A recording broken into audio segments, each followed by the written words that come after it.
change we need to go through actually impacts others.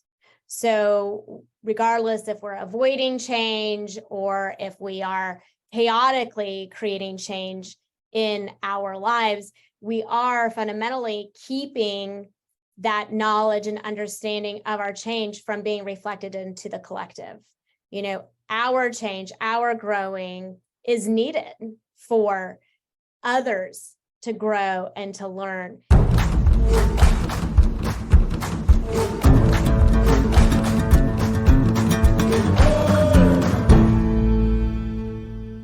Hey everyone, it is the Ego Project, where we do the perfectly imperfect work of healing our ego wounds. And I am Lisa Heidel, and I'm here with Christine Seidel. Our topic today, the foreboding C word. Let's get the word change out there real quick. Change. Okay. Is there any word that gives more fear in people? It's like, you need to change. It's like, I can't change. What is that? Or your schedule needs to change, or the season's about to change, or whatever. The relationship is changing much. Okay. So the topics we're going to talk about today, everyone, is one, of course, the topic of change, right? We're going to be talking about our own experiences, recent experiences that she and I are having with change. We're going to be talking about the ego processing. And then we're both going to give some reflective questions to help our listeners move through change. And once again, make it not so foreboding, not so frightening. Right. Yeah. So Christine, I'm going to ask you, talk a little bit about your most recent changes. The change of motherhood within myself too. You know, that's something that has been coming up as the summer came to a close and my children went back to school, is recognizing I'm not in the season of motherhood of small little children anymore, that I now have, you know, middle schoolers and, you know, my daughter is in college, and recognizing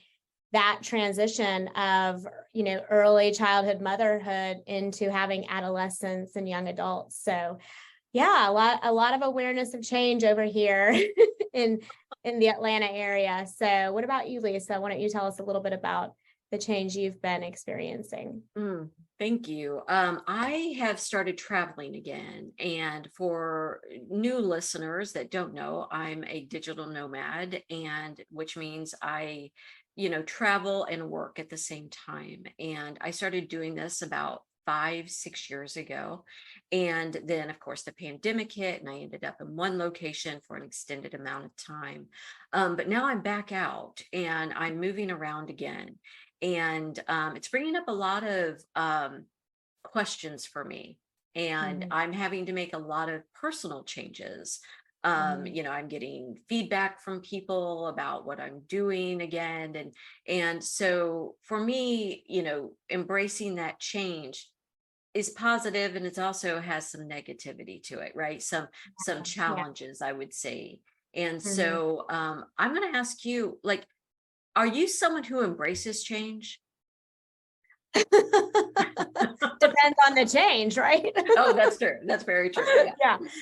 I think that, probably in my younger years, change probably was a lot more difficult for me.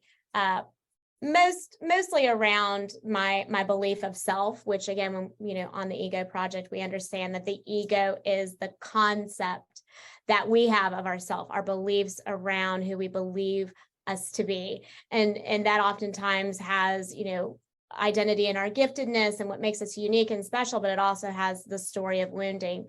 And so I think that in my younger adulthood, I really did struggle with change a lot more, because it felt so uncertain, or it felt so compartmentalized as good or bad. There wasn't a lot of fluidity in being able to see change on a spectrum of experiences and the values within it.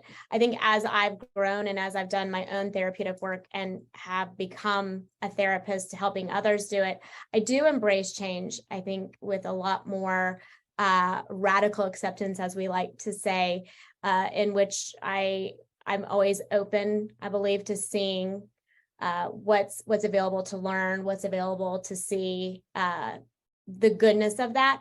But I still may have some things that take me a little while to get to that point where I have those automatic ego responses to the triggers of change.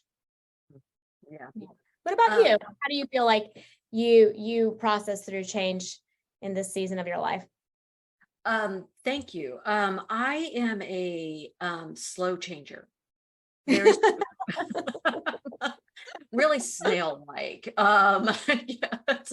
I really like to, I'm very much go inward. I'm an internalizer. I like to look at situations and turn them every direction, and then, make sure I'm looking at it and understanding. But once I go through that process and I recognize it is my process, I've tried it different ways. It never works. Okay, this is my process. Once I make the decision, it's instantaneous, and I am so at peace in my body when I get to that point, when I know it's the right decision for me. And I just feel so aligned, and that is my tell. So I've learned how to somatically go in and feel it out. And if I still have some struggles in there, like I'm feeling pressure, I'm feeling like there's something stuck, I know I'm not there yet. Yeah. And as frustrating as that can be, and it can be frustrating, I want to move on, I want to move forward, I want to make decisions, but once I make it and I get that peaceful feeling inside of me, I'm ready to go.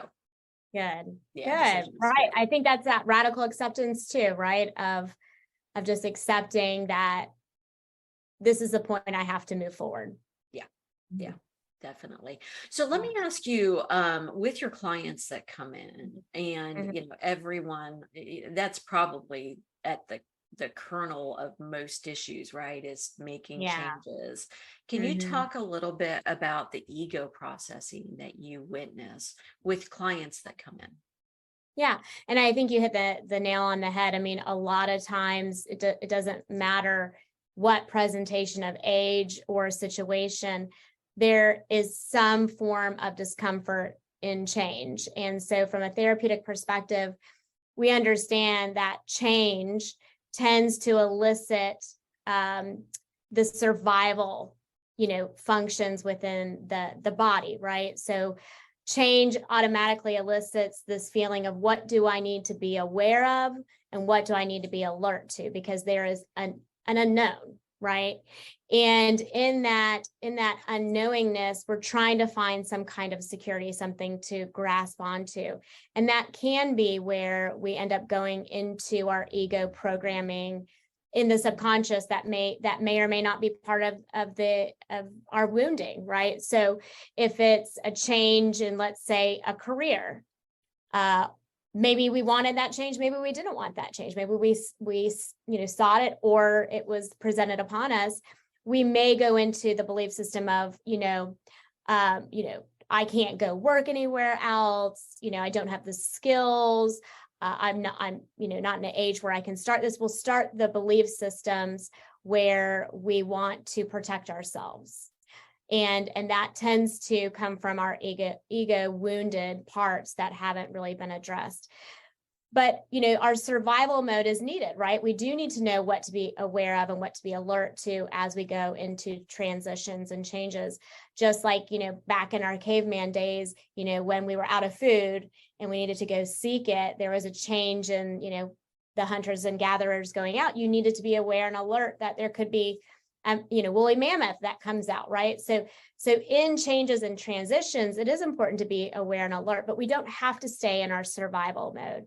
We can still go into our executive mode, which is, the mode of understanding and intuition and utilizing the patterns we've already picked up on in order to make sense of the reality of our situation, not the survival mechanisms that we kind of divert to. So therapeutically, when people come in and they're going through a season of change or a situation of change, they may be kind of stuck in a wounded play out of a story. to the point where it's keeping them from being able to move through change.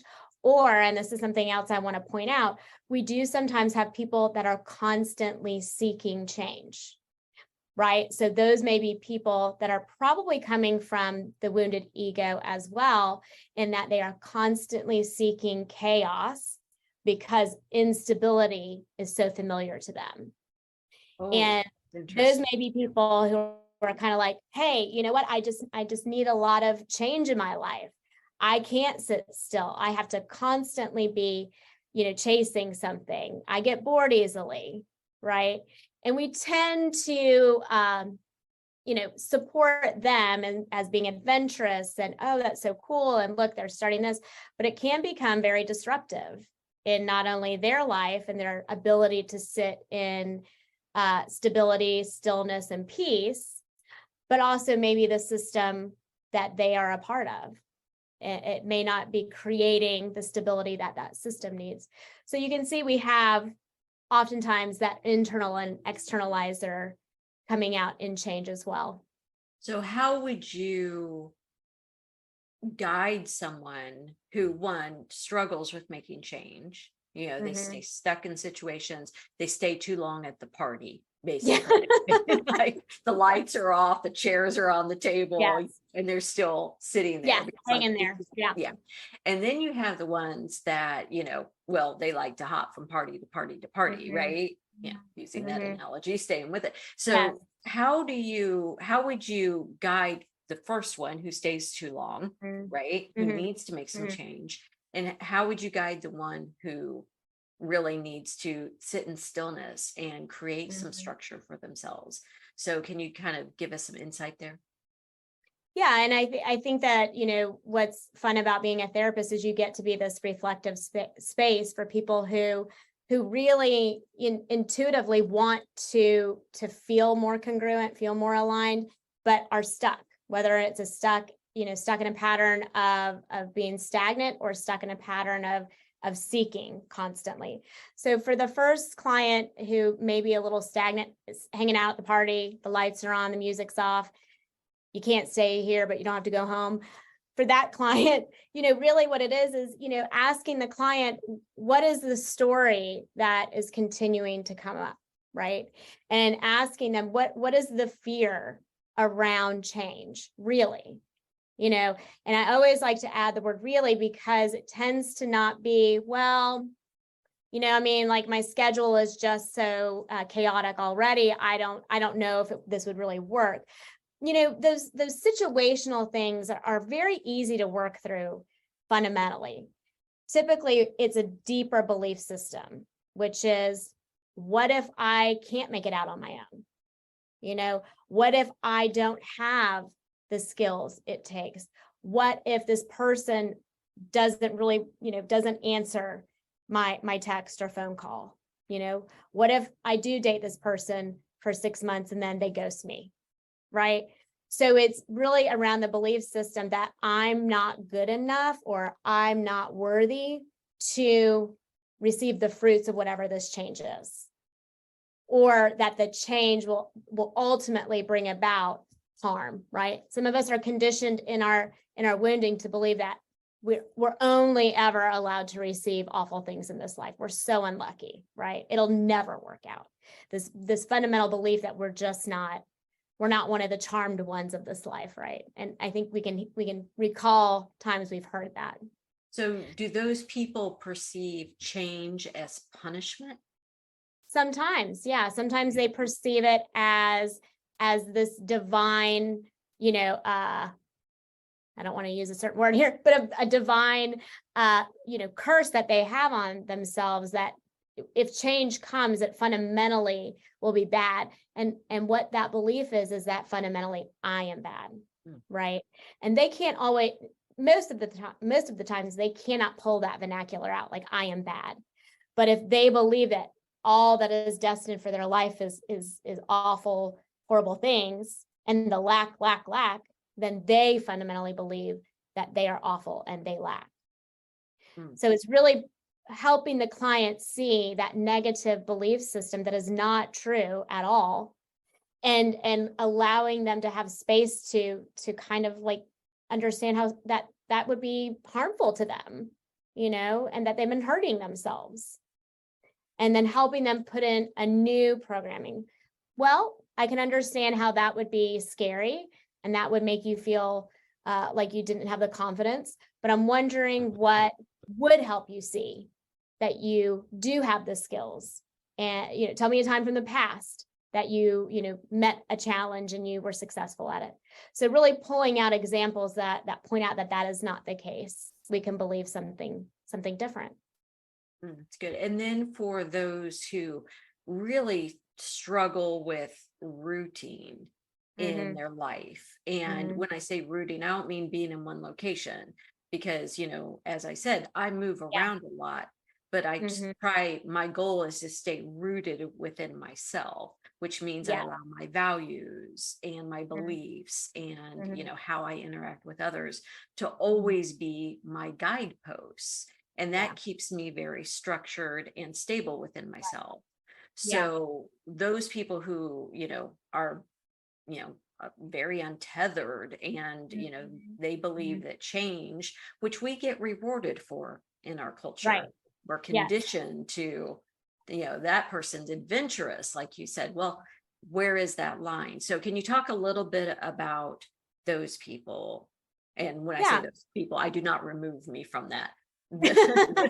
Because I've also been that person as well. So people who struggle with giving themselves stability.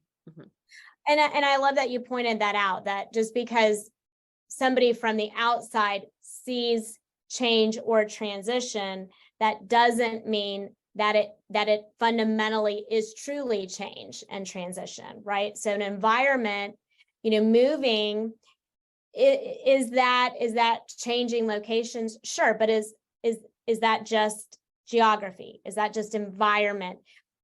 Change really occurs when a significant shift happens, right? We have transactions, right? And I think for a digital nomad, you probably go and have experiences in different places and learn and grow from that, right? But not every single place probably is this big, huge shift. You may go to some places and be like, I'd be okay if I didn't come back here. I'm not going to list those places, but there's quite a few. Yeah. I'd be all right. I'd be all right. So, I think what we want to, when we talk about change, it's not necessarily transactions, right? And somebody's external view of change may not necessarily qualify that. But I think why we celebrate people who tend to change quite a bit, right, is that we associate, because they're being actively moving, whether it's energetically, situationally, emotionally, that they're growing. And that's not always the case. And that's where the chaotic changers tend to not be growing, they tend to be avoiding. Right. Ooh, that's powerful. That's very powerful, because how often do we see the couple that, builds the big house and buys the nice car and starts having children, and they're hitting all the milestones, but they're not happy, and you're not seeing this personal development that, is inherent when you embrace change and actually learn the lessons and grow from it. Oh, that's very powerful, Christine. Yeah. And so, when we see people that tend to be changing, I'm gonna start this business, and actually, no, I quit that program. I'm actually gonna go do this. And then you see them do that for a little while, and then, oh no, actually that department head was not, it wasn't a good place. So I'm going to go do this, right? Where you see a lot of shift and transition without a lot of intentionality, that tends to be somebody who is avoiding something, right? And you can sense, even if it's location, right? Like, oh, I'm going to move to California, and then they're there for 2 weeks. They're like, yeah, my apartment, it had mold in it, so I have to go to, Virginia or whatever, right? You're seeing them move quite a bit because of the reason they can't stay is because of something external, right? There's a reason externally they can't stay there, or it just didn't feel right, but they can't really delve deep into what's going on within them. And so when you work with that type of client, you want to reflect a little bit of rootedness into them. What would it mean to stay in this profession for another year? Oh, I could never do that. I would die, right? Like really, that surface level is that it's something they cannot do. And so really what's behind that is the fear that they don't have the fundamental worth, value, lovability to be able to show up there and be accepted and loved and celebrated. So that is the same type of programming that the other wounded ego has in its belief system that it can. Well, and so even though we see movement, it's not necessarily rooted in something healthy. So how would someone know that a decision that they've made is, or a change, whether it's thrust upon them or they've made it themselves, that it's a good change? I think that's a great question. And I think that does take a little work to get to. And I think that's why we do find a lot of people that do have a lot of issues with change, whether it's fear or whether it's avoiding stability.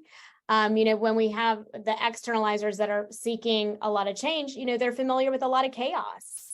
And so what would it mean to be in a situation that was really stable? They may not be able to recall what that feels like. Maybe their childhood was really chaotic, right? And so for people to just be able to pull up, what would it feel like to be okay with change? It's kind of this trial and error, and I think that's that intuitive pattern making that we are constantly building from the time, we're here is how do I feel? What is the peace and calm feeling that I have when I make a change that's truly right for me? And we know the feeling when we make a change and it still doesn't feel right. Oh, yes, we do. Yeah, Mhm. we Yeah. do. Yeah. Yeah. And, I think there's lessons that are inherent in making the wrong decision as Mhm. well. Mhm. Oh, One of absolutely. my phrasings that helps me when I'm struggling making changes is, I'm willing to be wrong. Mhm. I'm willing Mhm. for this Mhm. not to be the right decision. Mhm. And that takes off a lot of the pressure Right. from making the right or wrong, that kind of, spectrum of, black Yes. and white, right? So, Yes. and that works for me. So I'm Mhm. willing for this relationship not to work out. And I'm Yes. also willing for it to work out. Mhm. I'm willing to, make a career shift Mhm. and, explore that, because I think there's something that I can learn there. And Mhm. I'm Mhm. willing to not make the career shift and try to build what I'm doing now. So, just the I am willing, 3 simple words Yeah. makes it so, just opens up the world. Yeah. And I think, what ties into that belief system is also the understanding that the change itself is not the end all be all, right? It's the learning and the understanding that comes from going through the change. And the I am willing is that first component, right? I am willing. And therefore, what the learning and understanding is really the nugget there. It's not the actual change. Whatever the good or not so good outcome is of that, that's not the nugget. It's the learning and the understanding of what is truly aligned for you, right? And so I think when you talk about how can people do this in a better way, it's really understanding, I know that everything is for my greatest good, even if it's uncomfortable, even if there's pain and sorrow, I understand that it is for my greatest good. So if this decision for change or this movement of change brings pain, if it brings discomfort, I know that there is an understanding and learning that is truly the nugget. That's so And good. so that's helpful to help people move through the change without constantly staying in the old pattern belief systems. Thank you. That's very good. I love that, because I think it's going to give people that understanding that there is a bigger process behind change. It's Yeah. not the act of change. Mm-mm. It's the Mm-mm. lesson inherent in the change Mhm. to help us grow. Yeah. Correct. Which is why when we see chaotic change, we don't see exponential growth, right? Yeah. Because it's not the transaction of change that actually does the growing. It's the understanding and learning of the change.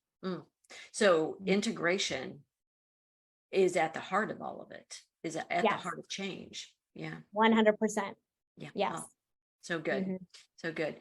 Thank you for talking about that bigger aspect Mhm. of change, because I'm going to talk a little bit about dharma and Yes. I karma. knew that So was going to be a great yeah, segment. that brings Yeah. it right together, doesn't it? So for those who don't know, I'm going to kind of give a little definition of dharma and karma from more of the esoteric belief, the more spiritual idea. And please know that there are so many layers to these words, and we throw them around, but this is rooted in Buddhism. It's rooted in a lot of spiritual beliefs. So we're going to use it today just to help us understand that broader scope of our growth through a spiritual lens. So dharma is basically, it's our essential nature.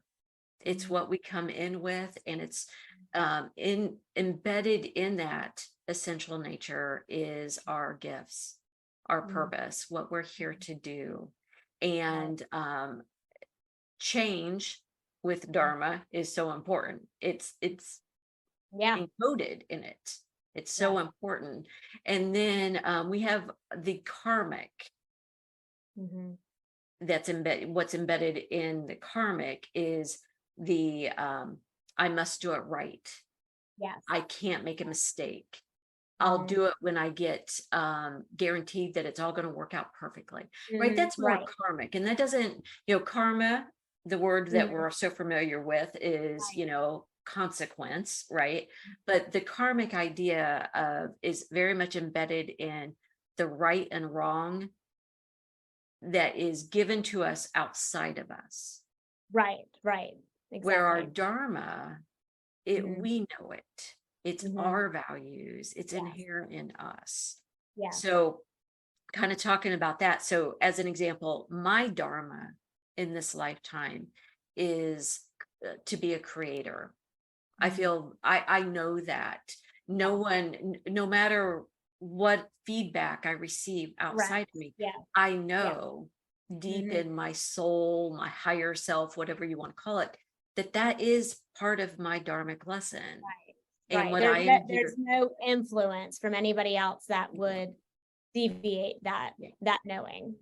So if I'm struggling, as an example, with my writing, that's part of my dharma, is to be struggling with it at that time. So, and I am supposed to be learning something from that struggle. And so often we see it as something bad because of the change, right? That may part, be uncomfortable. right, exactly. So Right. what do you believe is part of your dharma in this lifetime, Christine? I would say, 100% like the role that I hold as a therapist, and I call it as a healer, is definitely, part of my dharma. I think, mother, daughter, sister, all of these, I think, are so much of my identity that I don't have to, even in seasons of change where it may feel wobbly at times, I don't question like that is who I am. A friend, a leader, whatever it is, I own that.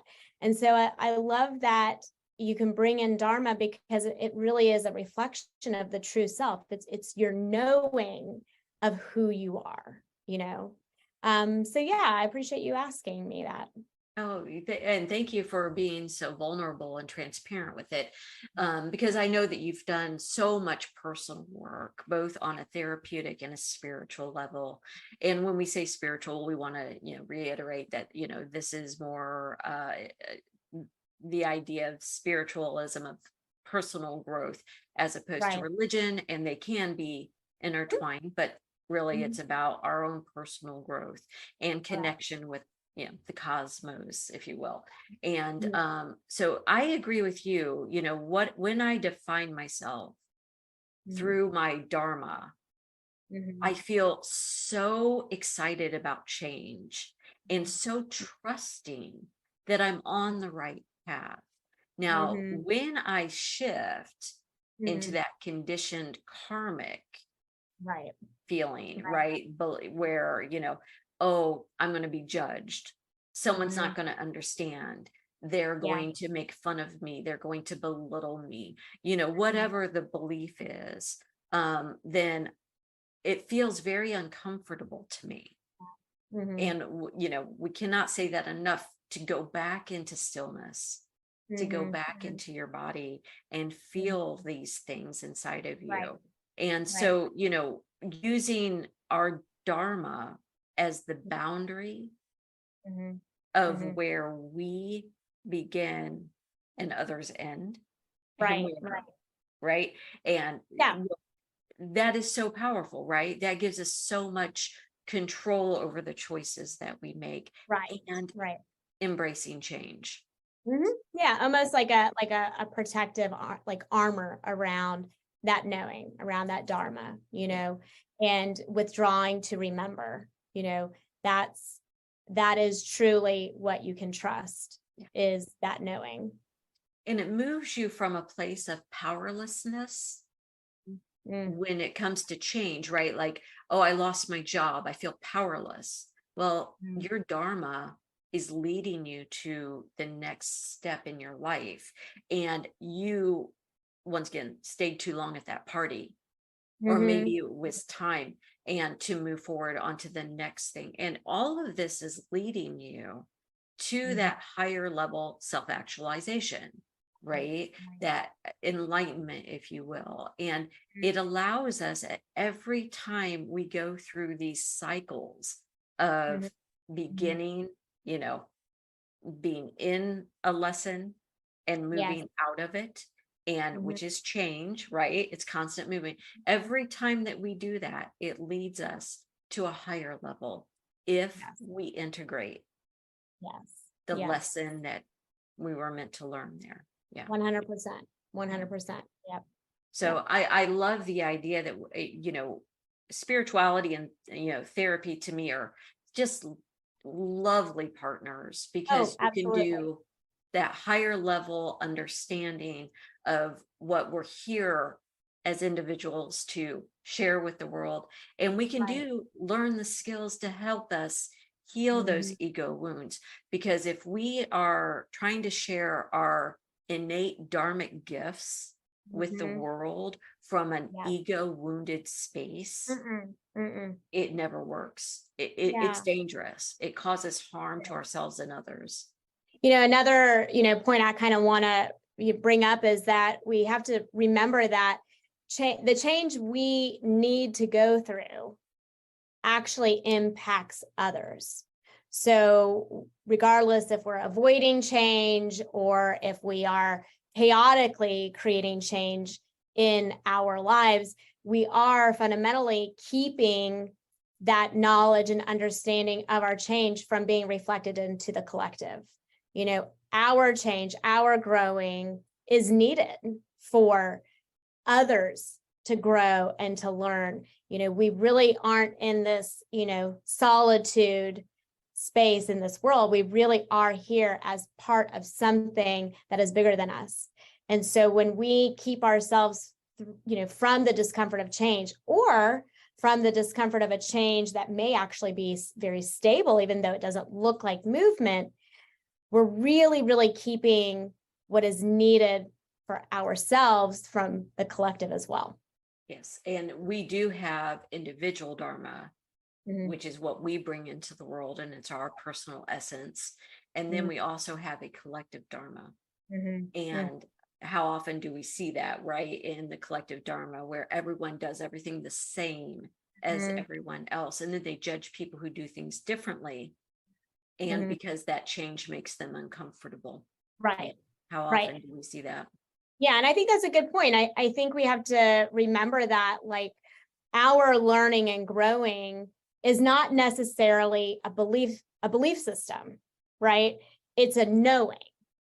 And our knowing always has peace, and it always has love, and it always has an understanding that is rooted in goodness, right? That doesn't mean it's a belief system, right? Because people will say, well, you know what, this is my truth. And then, you know, that the aliens are X, Y, and Z, right? And that's my truth. And we have to, you know, that dharma is very different than a belief. It is a knowing, and it is always rooted in goodness and love and peace, because that is truly what we are. Every one of us is truly good and loving and peace.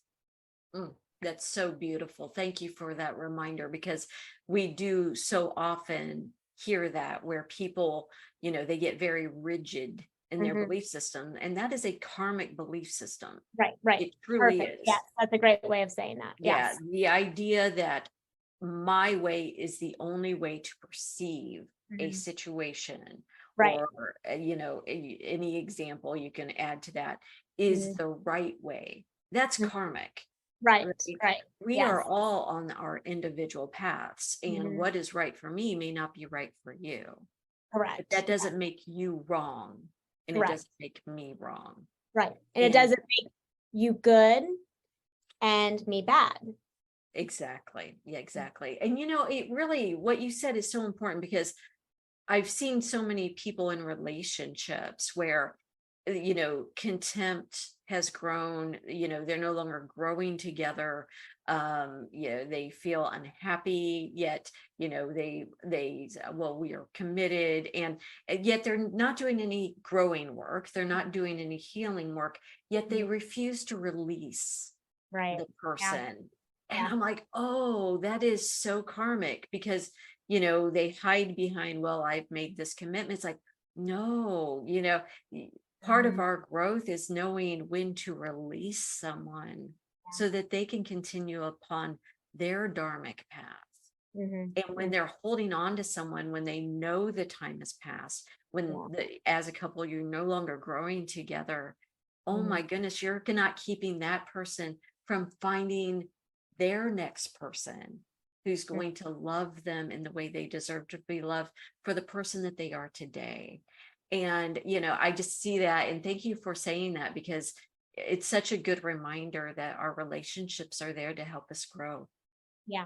And I think that's such a great example with relationships, because there even needs to be an awareness of our change, and our learning and growing is not superior or better to, or, you know, it's not the best, because this person hasn't changed and grown at the same level that we think, you know. So even in our goodness, we can stop focusing on that and be like, well, hold on a second, there's a way I can I can feel even better than this, right? And so I think that example of the relationship is also recognizing, if you're both changing and growing, that's great. It doesn't have to be this, you know, very steady growth at the same rate. You can change and grow at different rates, but be able to come together in that change and growth to learn and understand the relationship better.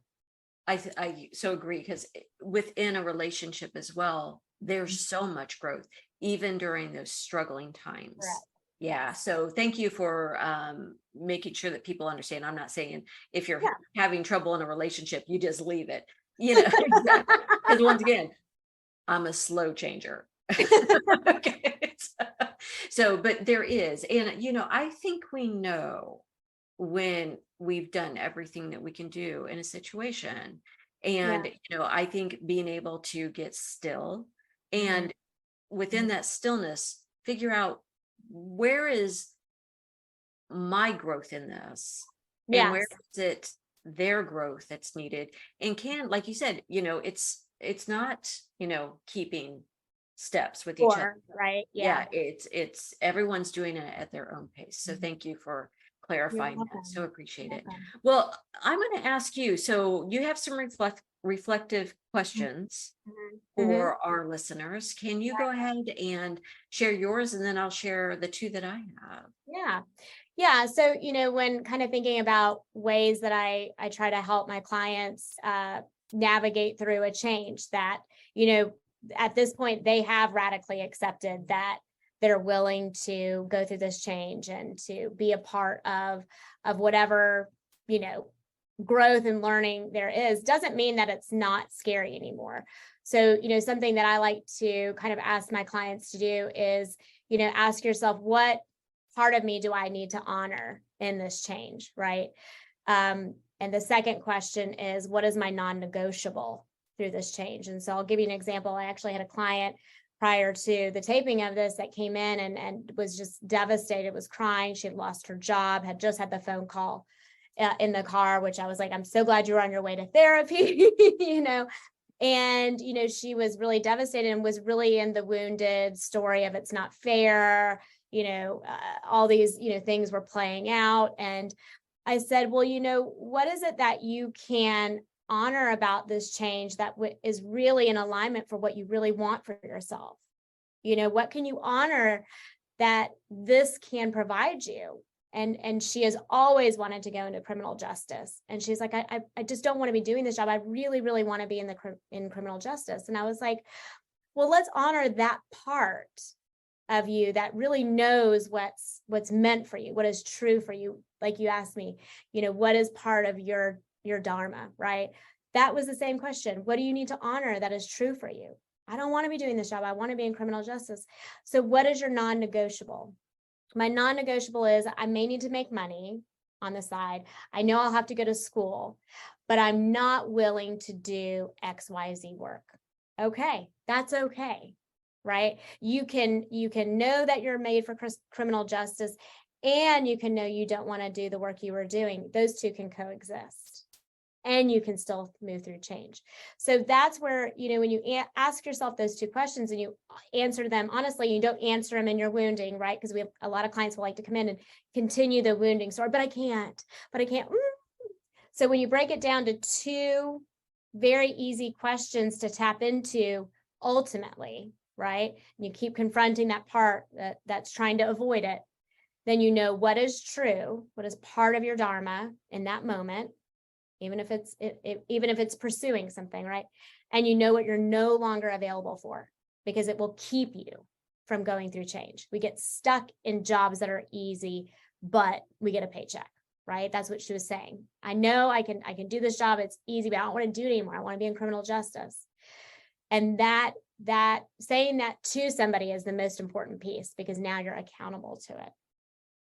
That's so powerful, because how often do we get stuck in that loop, right? Yes. Where we keep replaying the story, Mhm. and there's so much in that, the embarrassment of losing your job, the Yeah. fear of, not having your income, the unknown. There's so much that's in there, and we have to feel those feelings. We Yeah. can't bypass, Mhm. right? Where, oh, it's great, no problem. It's like, and maybe for some people it is great, no problem. Yeah. But really, Mhm. inside of all of us, no one likes to feel rejected.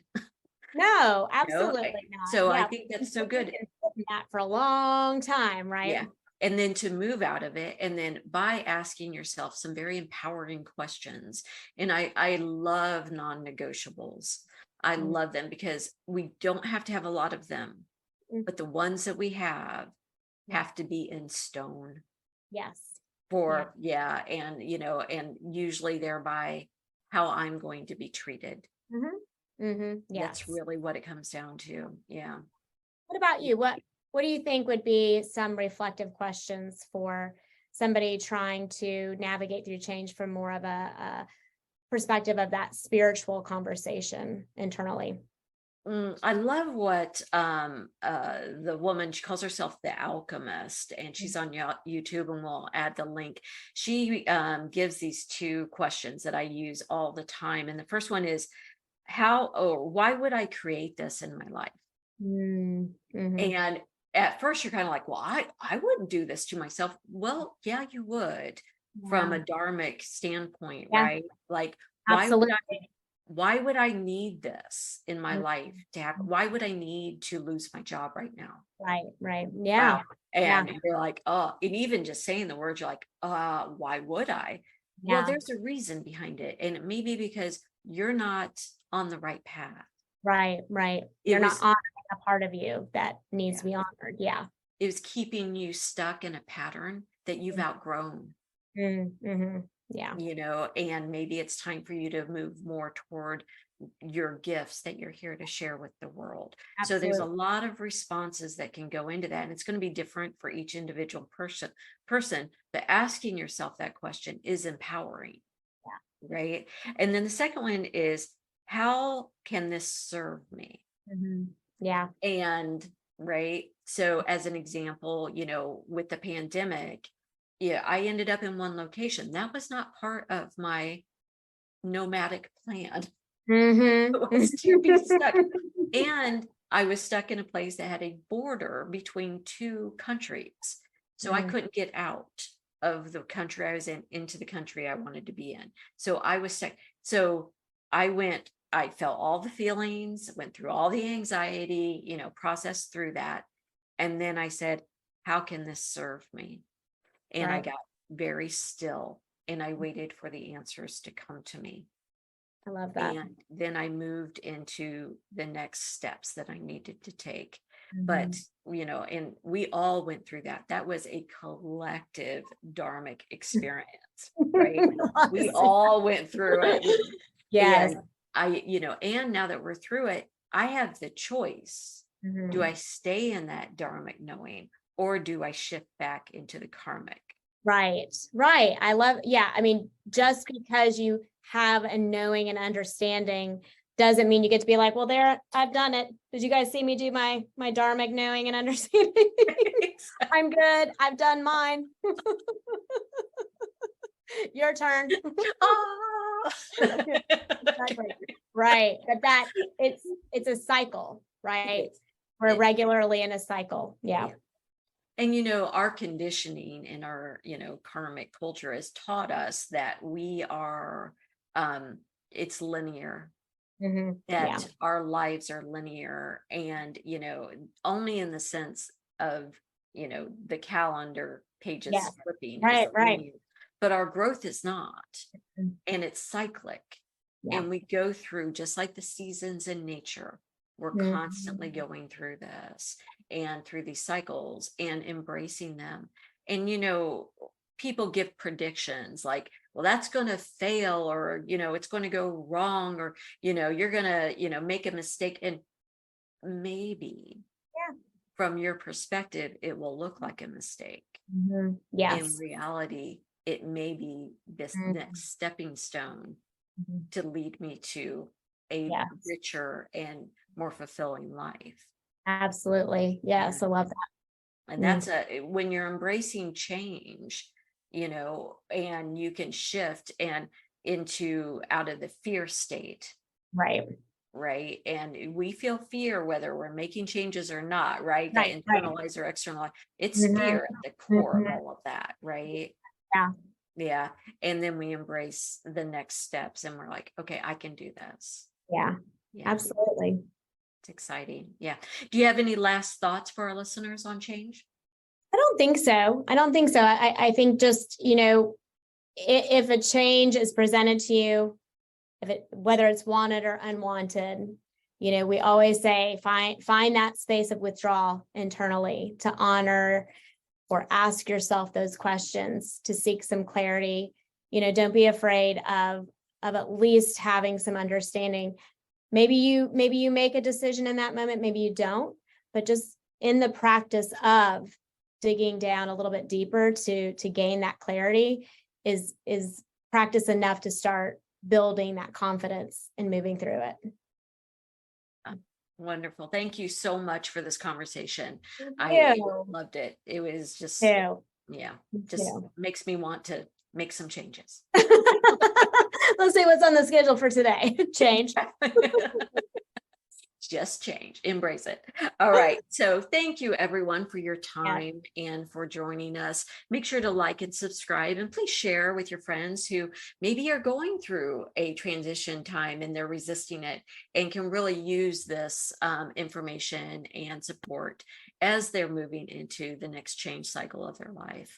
So, and Christine, we have some great guests lined up. I cannot wait for this fall and Me winter too. lineup. We're going to have the most amazing conversations So excited. with others as well as with each other. So make sure to like and subscribe, people. Please, we'd Yes. love to see, more people joining us, because you know what? We're, growing together. Yeah. Change it. Okay, everyone. Thank you so much, and we will see you next time. All right. Bye-bye.